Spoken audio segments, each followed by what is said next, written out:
सभी लोगों को मेरी तरफ से जय हिंद। जय हिंद। शहीदों की चिताओं पर लगेंगे हर बरस मेले, वतन पर मर मिटने वालों का यही बाकी निशा होगा। वेलकम। मैं हवलदार Vishal Chhetri, 3rd battalion D9 Gorkha rifle चेंडेड 56 माउंटेन ब्रिगेड की तरफ से आप सभी लोगों का इस कारगिल वॉर मेमोरियल पर हार्दिक अभिनंदन करता हूं।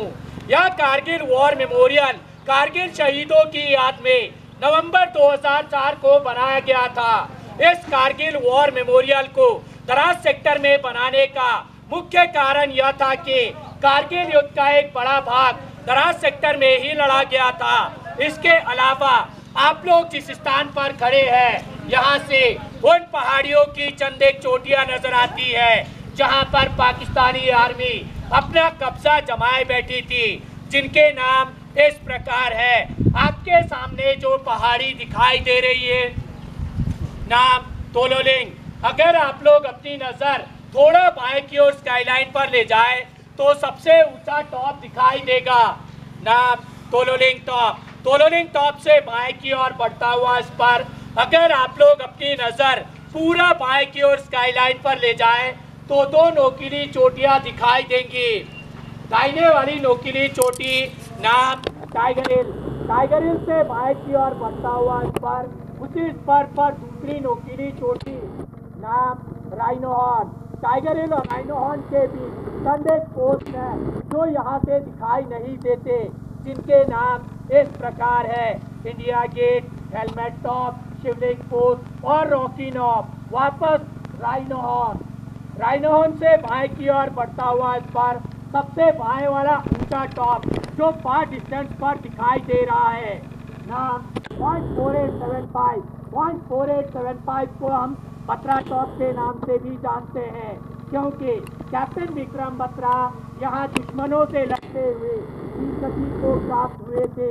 आप लोग जिस रास्ते से आए हैं उसे NH1 के नाम से जाना जाता है। यह रास्ता लेह और कारगिल को श्रीनगर से जोड़ता है। घुसपैठ होने के मुख्य कारण यह थे कि शिमला समझौते के तहत 1972 में भारत और पाकिस्तान के बीच यह एग्रीमेंट साइन हुआ था कि विंटर के सीजन में दोनों देश की सेनाएं LOC को छोड़कर कम बर्फीले स्थान पर चले जाएंगे, क्योंकि सर्दियों के मौसम में दोनों देशों की सेनाओं को यहाँ रहने में काफ़ी मुश्किलें होती थी। सर्दियों के मामले में यह स्थान विश्व में दूसरे और एशिया में प्रथम स्थान पर माना जाता है। 9 जनवरी 1995 में यहाँ का टेम्परेचर -60 डिग्री सेल्सियस रिकॉर्ड किया गया था। 1998 विंटर के दौरान जब हमारी भारतीय सेना LOC को छोड़कर कम बर्फीले स्थान पर चली आई तो धोखे से पाकिस्तानी सेनाओं ने हमारे पोस्टों पर कब्जा कर लिया। समर 99 के दौरान जब हमारी भारतीय सेना दोबारा अपने पोस्टों पर गई तो देखा गया कि पाकिस्तान आर्मी के 3 इन्फेंट्री ब्रिगेड तकरीबन ऐसी 400 चोटियों पर अपना कब्जा जमाए बैठे थे। यह इलाका उमरी से लेकर साउथ ग्लेशियर तक तकरीबन 150 किलोमीटर एरिया कैप्चर किया हुआ था। कारगिल युद्ध 20 मई 1999 को शुरू हुआ और 26 जुलाई 1999 को संपन्न हुआ। इसीलिए प्रत्येक वर्ष 26 जुलाई को विजय दिवस के रूप में इस कारगिल वॉर मेमोरियल पर मनाया जाता है। आप लोगों के सामने तोलोलिंग पहाड़ पर दुश्मन अपना कब्जा जमाए बैठा था। भारतीय सेना की ओर से तोलोलिंग पर कैप्चर करने के लिए 18 ग्रेनेडियर बटालियन को डिटेल किया गया। 18 ग्रेनेडियर बटालियन द्वारा ऑपरेशन को लॉन्च किया गया, परंतु दुश्मन की अच्छी पोजीशन और प्रभावशाली फायर के कारण बटालियन की मूवमेंट को रोक दी गई। मूवमेंट केवल अंधेरी रात और खराब मौसम में ही सफल हो सका। काफी दिनों के संघर्ष के बाद बटालियन अपना बम बेस बनाने में सफल रही। 18 ग्रेनेडियर बटालियन का साथ देने के लिए 2 Rajputana rifle, 18 Garhwal rifle, 13 Jammu and Kashmir rifle और 1st नागा बटालियन को डिटेल किया गया। सभी बटालियनों ने अच्छी प्लानिंग के साथ 20 मई से लेकर 24 जून 99 तक चले संघर्षपूर्ण ऑपरेशन के दौरान अलग अलग दिशाओं से हमला किया, दुश्मन को मुंहतोड़ जवाब दिया और दोबारा तोलोलिंग पर कैप्चर किया। इस ऑपरेशन के दौरान भारतीय सेना को काफी नुकसान उठाना पड़ा। इस ऑपरेशन के दौरान भारतीय सेना के 3 ऑफिसर, 4 जूनियर कमीशन ऑफिसर और 19 जवान वीरगति को प्राप्त हुए। तोलोलिंग पर अपना कैप्चर करने के बाद भारतीय सेना का ध्यान सीधा टाइगर हिल की तरफ गया, क्योंकि वहां बैठा दुश्मन डायरेक्ट NH-1 पर प्रभावशाली फायर डाल रहा था, जिससे हमारी सेना की कॉन्वॉय और सिविल गाड़ियों को आने जाने में काफ़ी मुश्किलें हो रही थी। टाइगर हिल पर कैप्चर करने के लिए भारतीय सेना की ओर से 18 ग्रेनेडियर बटालियन और 8 सिख बटालियन को डिटेल किया गया। दोनों ही बटालियनों ने अच्छी प्लानिंग के साथ 2 जुलाई से लेकर 11 जुलाई 99 तक चले संघर्षपूर्ण ऑपरेशन के दौरान तीनों दिशाओं से हमला किया और दोबारा टाइगर हिल पर कैप्चर किया। इस ऑपरेशन के दौरान भारतीय सेना को काफ़ी बड़ा नुकसान उठाना पड़ा। इस ऑपरेशन के दौरान भारतीय सेना के 2 ऑफिसर, 4 जूनियर कमीशन ऑफिसर और 30 जवान वीरगति को प्राप्त हुए। इसी ऑपरेशन के दौरान 18 ग्रेनेडियर बटालियन के ग्रेनेडियर योगेंद्र सिंह यादव की महान बहादुरी और अदम्य साहस को देखते हुए उन्हें परमवीर चक्र से सम्मानित किया गया और उन्हीं के party commander lieutenant Balwan Singh की महान बहादुरी को देखते हुए उन्हें महावीर चक्र से सम्मानित किया गया। पॉइंट 4875 को हम बत्रा टॉप के नाम से भी जानते हैं।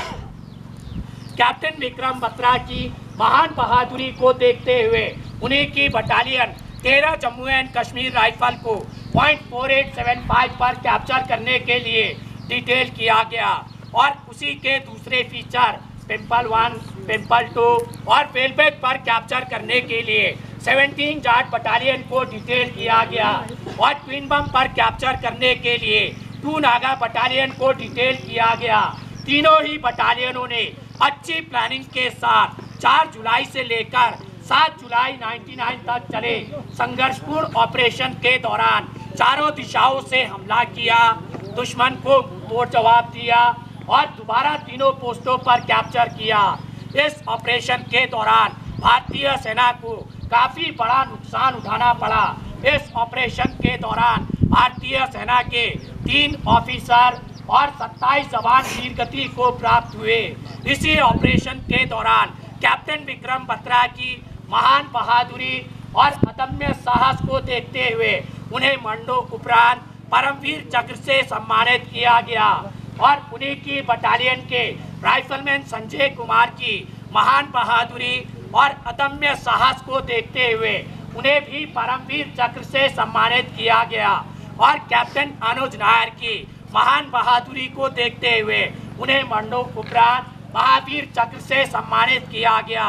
इसके अलावा कारगिल युद्ध के दौरान जिन जिन बटालियनों ने हिस्सा लिया उन सभी बटालियनों के ऑफिसर, जूनियर कमीशन ऑफिसर और जवानों ने भारत माँ की रक्षा करते हुए अपने प्राणों की आहुति दी है। उन सभी शहीदों के नाम इस कारगिल वॉर मेमोरियल पर दर्ज है। यह कारगिल वॉर मेमोरियल कारगिल युद्ध का गवाह है। इस पूरे कारगिल ऑपरेशन के दौरान हमारी भारतीय सेना के 559 सैनिक शहीद हुए और 1536 सैनिक घायल हुए। आप लोगों के बाएं कारगिल वॉर के अलावा 1947 से लेकर अब तक इस इलाके में जितने भी शहीद हुए उन सभी शहीदों की वीरभूमि तैयार की गई है, जिन्हें आप लोग देख सकते हैं। आप लोगों के दाहिने मनोज पांडे गैलरी, इसके अंदर सभी बटालियनों की हिस्ट्री है, जिन बटालियनों ने कारगिल युद्ध में हिस्सा लिया था। ऑपरेशन विजय के फोटोग्राफ और पाकिस्तान आर्मी के कैप्चर किए गए हथियार, अम्युनिशन, डॉक्यूमेंट, जिन्हें आप लोग देख सकते हैं। आप लोगों के सामने national flag foundation of India द्वारा 26 जुलाई 2012 को विजय दिवस की 13वीं वर्षगांठ पर उपहार स्वरूप भेंट किया गया था। इन शहीदों के बलिदान को किन्हीं भी शब्दों में बयान नहीं किया जा सकता। हम इन्हें सलाम करते हैं, ये देश इन्हें सलाम करता है। अंत में मैं आप सभी लोगों से यही गुजारिश करना चाहूँगा कि आओ झुककर करे सलाम उन्हें जिनके मुकद्दर में ये मुकाम लिखा होता है। बड़े ही खुशकिस्मत है वे लोग जिनका लहू वतन के काम आता है। जय हिंद। जय हिंद।